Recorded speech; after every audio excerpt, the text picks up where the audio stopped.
For Ukrainian drone operators, it's open season. Nowhere is safe. He is desperate, and the domestic impacts are starting to bite. Time will tell if Kharg Island will be the focal point, or is it a deception operation? And this is why, for the first time in over 40 years, I can see a clear path to a global conflict.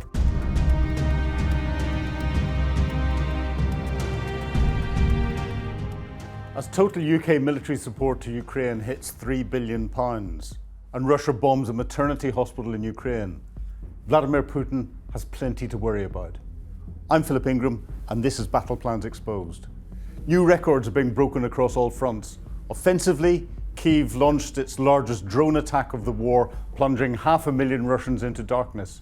Defensively, Ukraine destroyed over 10,000 fixed-wing drones using interceptor drones in February, a landmark in drone-on-drone intercepts. In March, Ukraine downed over 2,300 Shahed drones. Across the front lines, we're seeing catastrophic losses for Putin. Ukrainian commanders report drone units neutralized over 10,200 Russian troops by the 31st of March, adding that losses exceeded incoming troops for the fourth consecutive month. With the geopolitical map shifting, we'll analyse Donald Trump's stance on Iran and what options he has to take Kharg Island. But first, let's take a look at some of the clips from the front lines. So in this first video, it was taken at the occupied airport in Donetsk. And instead of waiting for these Shahed launchers to launch their Shahed drones against Ukrainian cities, the unmanned systems forces have caught them whilst they're most vulnerable, still on the ground, on the tarmac, and on their launch rails. By taking out the mobile launchers, essentially they're just pickup trucks with rails on the back, plus the crews in one go. They're not just stopping one attack, they've degraded Russia's entire launch capability in the Donetsk sector for weeks. And sticking with Shahed drones, of course, it's in the air where Shahed drones are being taken out by Ukrainian anti-drone drones. Look at the closing speed here. This is the new Battle of Britain, or Battle of Kyiv, just fought with silicon and rotors. Using the low-cost interceptor drone to knock a multi-thousand-pound Shahed out of the sky is the most cost-effective air defence on the planet right now.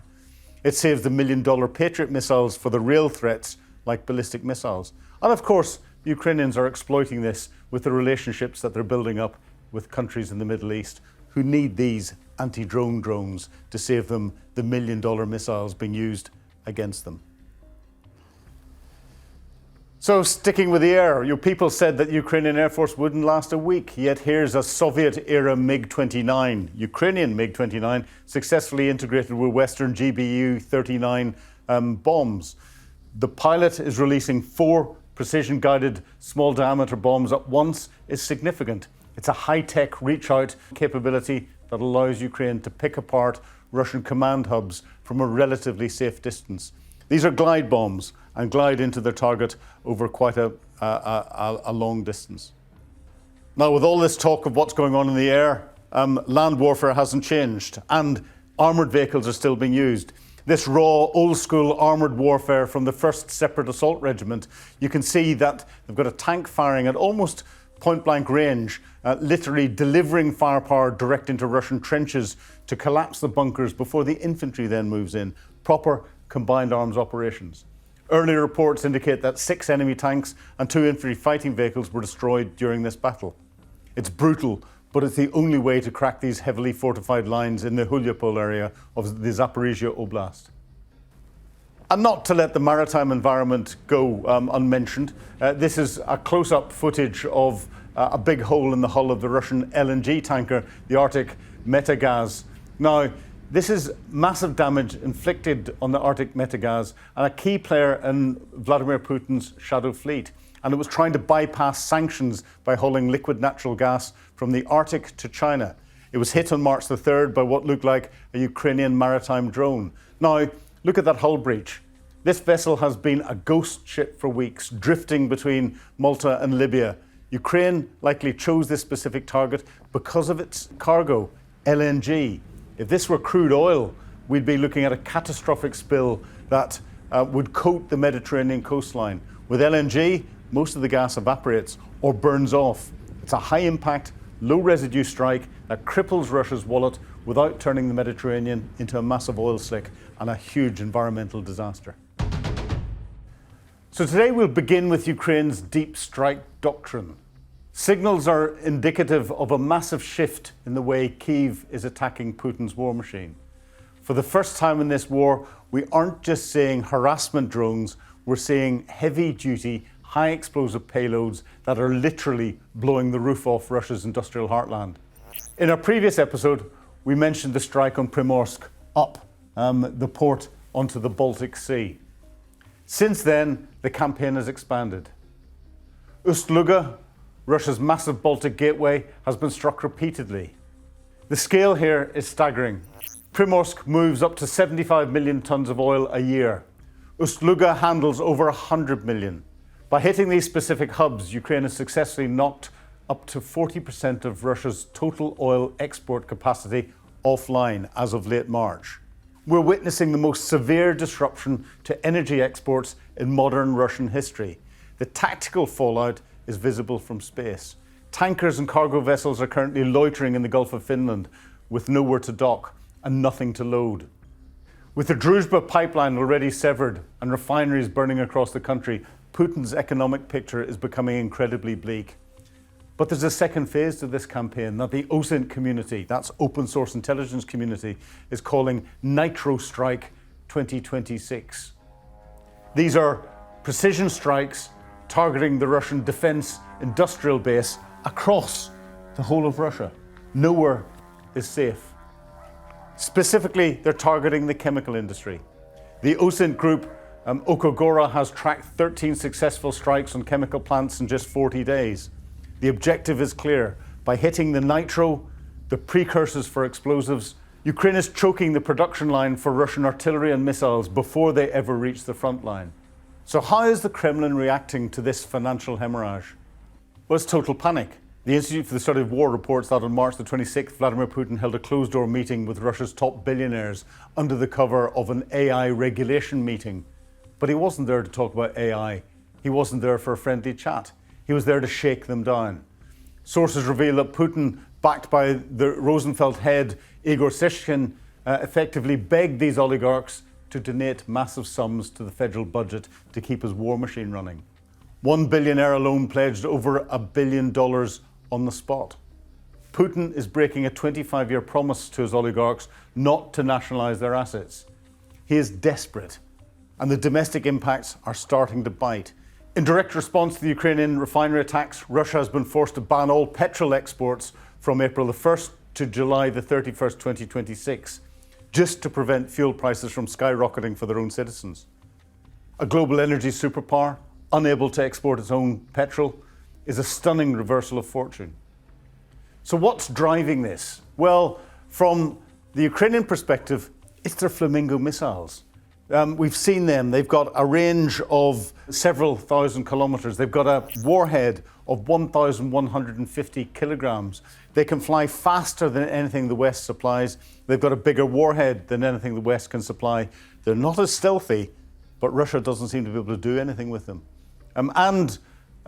What is driving Russia at the moment is the fact that the oil price is high, but if they can't export their oil, they can't sell it at that higher price.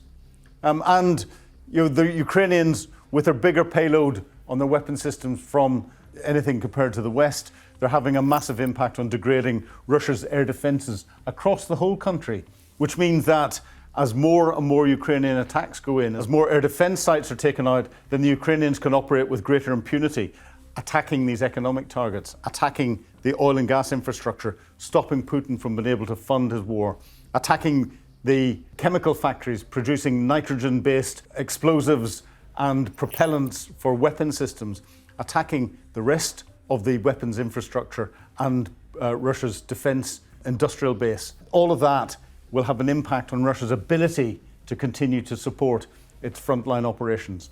When that gets denuded, then Ukraine pushes back in the front line, Russia is in trouble. At the moment, whilst Russia can continue to feed people, material, equipment into the meat grinder operations that they're running, then the Ukrainians pushing forward won't achieve anything. Stop the feed going into that meat grinder whether it be people or whether it be material or whether it be weapon systems, and then Ukraine can have a tactical effect. We've analysed the operational level here, but what's happening at the tactical level on the front lines in Ukraine? Now, let's look at the broader strategic map. We've seen this one often. Red, the Russians hold. Yellow, the Ukrainians have got back again. Ukraine. We've just received the latest assessment from the Institute for the Study of War, and the narrative coming out of Moscow is shifting from bravado to genuine anxiety. The Kremlin's dream was a breakthrough that shattered Ukraine's defences in the Donetsk region or the Zaporizhia region. A massive, overwhelming spring-summer offensive designed to crack the very heart of Ukraine. But this is not the reality on the ground. For the first time, we're seeing prominent Russian voices in the ultranationalists who usually demand total war, admitting that Russia is doomed to defeat if they can't solve the drone problem. They're realizing that Western economic potential is starting to crush the Russian mass. They simply cannot build interceptors fast enough to stop the hundreds of Ukrainian drones now hitting their soil every week. But Putin is still pushing. As we head into the spring and summer offensive, the focus has shifted to the fortress belt in the Donbas.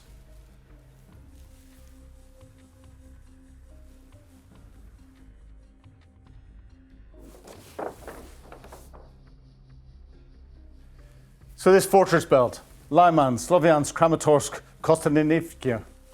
As discussed in our previous episode, this is the heart of Ukrainian defences.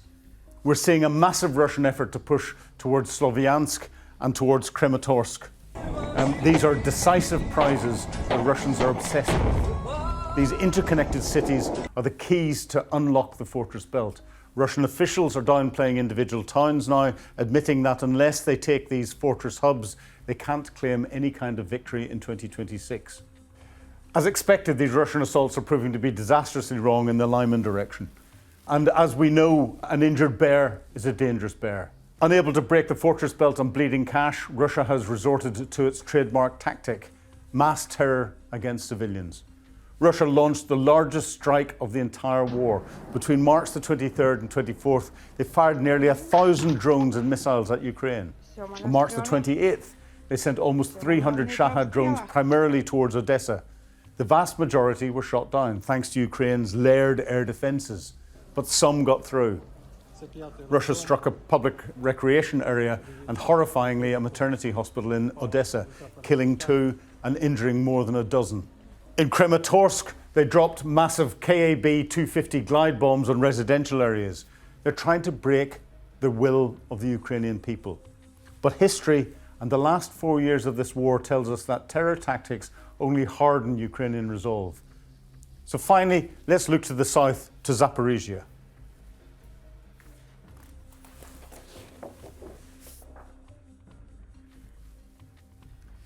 Zaporizhia, Huliaipole, and we've moved south. This is where the technological overmatch is most evident. The Institute for the Study of War confirms that Russian armoured assaults are being stopped cold by Ukraine's most effective weapon, their fibre optically controlled drones. For Ukrainian drone operators, it's open season. Immune to Russian electronic warfare, we're seeing Russian tanks and infantry fighting vehicles being picked off before they even reach Ukrainian trenches. It's reached a point where Russian mill bloggers are publicly slamming their own leadership for being sluggish and failing to adapt to a Ukrainian force that is outthinking them at every turn. However, look at the tactical problems they're facing here. The Institute for the Study of War highlights a successful Ukrainian battlefield air interdiction campaign. Ukraine is using drones to hunt Russian logistics dozens of kilometres behind the lines. On top of that, the February the 1st Starlink blocking has left Russian units blind and unable to coordinate. They're trying to advance with personnel alone, and in modern warfare, that's just a recipe for massacre.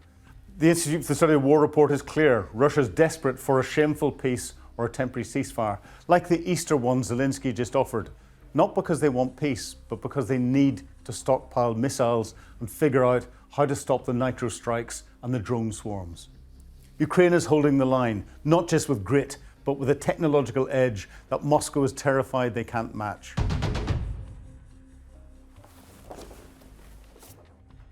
So now we turn to the Middle East, where everything seems to be happening, where the lines between the war in Ukraine and the security of the Persian Gulf are blurring at an alarming rate. I've said for months we should be linking what's going on in Europe to the potential of what's going on in the Middle East. As the Middle East develops more and more, this is something that we need to watch and watch closely, and the links are the critical piece. President Zelensky has dropped a bombshell claiming Ukrainian intelligence shows Russia is actively mapping out US assets for Tehran. And we've seen the Iranians attack US assets in Saudi Arabia and elsewhere across the Gulf region very successfully. He is certain Moscow shared satellite imagery of the Prince Sultan Airbase in Saudi Arabia just days before a devastating Iranian bombardment on the 26th of March. That strike took out a $700 million US Air Force E-3 Sentry, a critical airborne command and control center.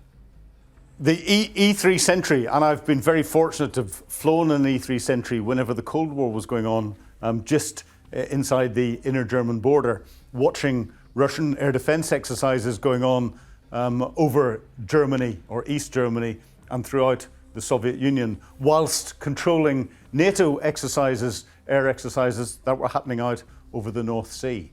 It is a significant capability. It is something that has got radar operators, intelligence operators, communication specialists, air command and control specialists in it, and there are very few of them. These are critical to coordinating what is going on within the wider region. But it was based at an airfield where the Americans clearly assessed that the ballistic missile threat was minimal because they had a large number of their strategic tanker fleet based there as well. And reports suggest some of those were damaged. The fact that the Iranians hit it, and hit it so accurately, I think will have caught the Americans by surprise. The fact that the Russians have probably provided the intelligence behind that is something Donald Trump has been very quiet about. So the Strait of Hormuz still closed. The Iranian Revolutionary Guard Corps is sowing chaos. We've seen a massive deception operation over Dubai that cost the United Arab Emirates $100 million in a single night. Iran launched missiles equipped with flare decoys, tricking air defences into burning through dozens of interceptors for nothing.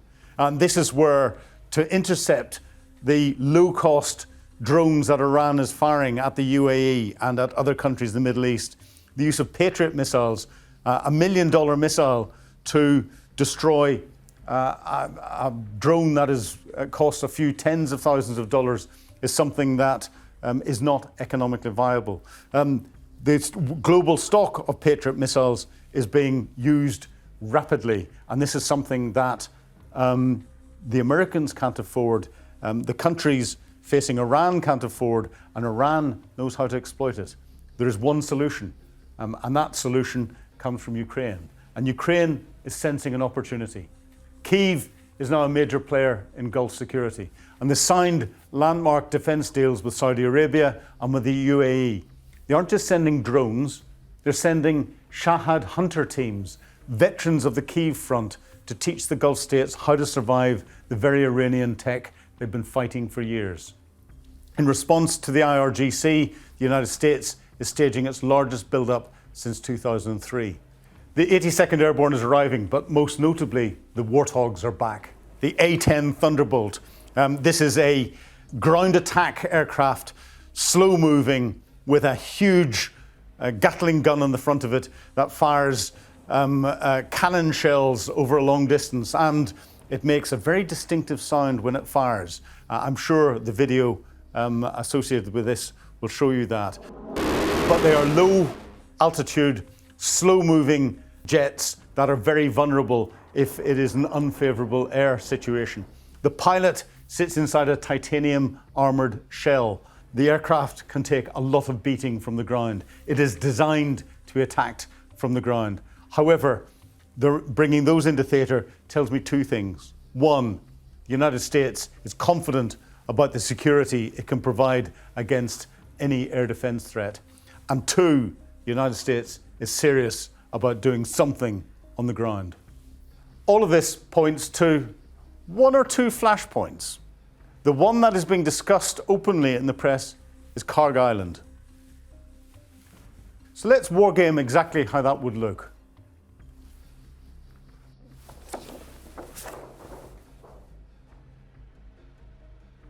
In the sun-scorched waters of the Persian Gulf, a tiny speck of coral and sandstone is just 8 square miles in size, but it's currently the most dangerous piece of real estate in the earth. Kharg Island, not somewhere you can go to on holiday. To the Iranian regime, it is the forbidden island, a fortress-like terminal that breathes life into their dying economy. To Donald Trump, it's the ultimate bargaining chip. As the US military continues to dismantle Tehran's conventional air defences, the whispers from the Pentagon are growing into a roar. The time has come to stop punching the Iranian tiger and to simply cut its throat. The logic is as cold as it is compelling. Roughly 90% of Iran's oil exports flow through this single island. If you control Kharg, you control the bank account of the Ayatollahs or their successors. By seizing it, Washington wouldn't just be winning a battle, it would be holding the regime's jugular in a velvet glove, capable of squeezing until the rump of the Revolutionary Guard Corps finally capitulates. The military blueprint for taking Kharg is on paper fairly straightforward. The US possesses the ultimate island hopping tool, the Marine Expeditionary Unit. Currently, the USS Tripoli, an amphibious powerhouse, is reportedly steaming from the Sea of Japan towards the Gulf, carrying 2,200 US Marines, carrying attack helicopters and carrying F-35 fighter jets. The plan? A lightning strike. Whilst the US has dominance in the air already, and that will have softened the island's defences, the Marines would likely arrive via vertical envelopment, helicopters and tilt-rotor aircraft screaming over the beaches to overwhelm the IRGC defenders. There are no Iranian tank columns here, no endless deserts to traverse. This is not a ground invasion of the mainland. It is a surgical extraction of Iran's economic heart. However, taking the island is the easy part. Holding it is a nightmare. Kharg sits 15 miles off the Iranian coast, but to get there, the Mu would have to run the gauntlet of the Strait of Hormuz, the world's most treacherous choke point.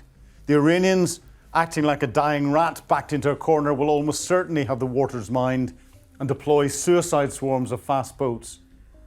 For Donald Trump, the biggest obstacle isn't the IRGC, it's the American voter. With the midterms looming, the president faces an uphill battle to convince a sceptical public that this is a limited operation. The American collective memory is scarred by Persian misadventures. Voters remember the charred remains of helicopters in the desert during the 1979 hostage rescue shambles. They remember the IEDs of Iraq and the forever war of Afghanistan. The president may insist this isn't a new war, but the American mood is brittle. And then we've got the China card. There is the red dragon in the room. Next month, Trump travels to Beijing. China is the primary customer for Iranian crude, and they'll be watching the Tripoli's progress with simmering fury.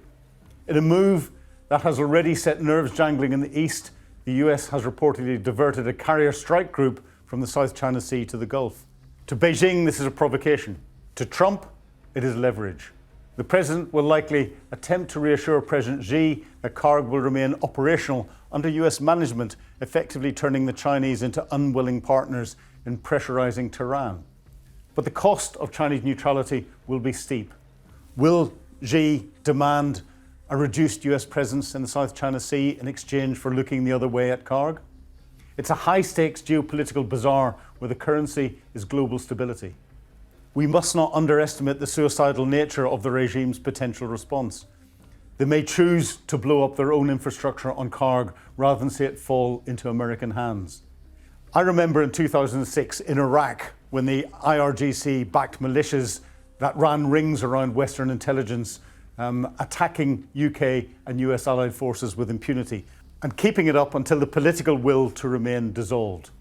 Taking Kharg Island could be the masterstroke that ends the war by the midterms. But if the gamble fails, it won't just be the Iranian economy that lies in ruins, it will once again be the credibility of the West. So, looping back to the map that we had before, time will tell if Kharg Island here will be the focal point, or is it a deception operation? Could the focal point be some of the islands that are controlling the Strait of Hormuz? There is one island just off the United Arab Emirates that used to belong to the United Arab Emirates. It's called Abu Masua. Abu Masua was taken over in the late 70s by the Iranians. It's effectively a very small island with a large runway on it, off the UAE coast, controlling the entrance from the Red Sea to the Strait of Hormuz. That runway would be a perfect location for attack helicopters, for the A-10 Thunderbolt aircraft, for Marines to be based on, for 82nd Airborne to be based on, and launch operations to control any Iranian activity trying to keep the Strait of Hormuz closed. Of course, it doesn't have to be the Marines, as the Marine Expeditionary Unit comes in, backed up by a second Marine Expeditionary Unit steaming from the United States. We've got the 82nd Airborne Division in place, and Kharg Island or Abu Masua could be taken with 82nd Airborne Force parachuting troops in and then having others air-landed onto the airfields to secure them. Both the Marines and the 82nd Airborne are trained in just those sorts of operations. The advantage there would be with Abu Masua is also political. It used to belong to the UAE. Donald Trump could easily turn around and say he is just liberating territory that Iran had legally taken. And whilst he has American boots on the ground there, he can say it's UAE territory and not Iranian territory. Watch this space and we'll see if I'm right and this is a bluff, or Donald Trump is right and that's his main effort. So have we seen with Putin's situation in his war with Ukraine and his desperation, he's losing the support of the Iranians that he used to have as they provided the Shahed drones up into Russia. He's now having to support them with intelligence. There is now a link between the war in Europe and the war in the Middle East. If Donald Trump goes for Kharg Island and tries to pressurize the Chinese into remaining neutral, we've got a link between the war in the Middle East and what Xi Jinping is potentially planning to do in Southeast Asia.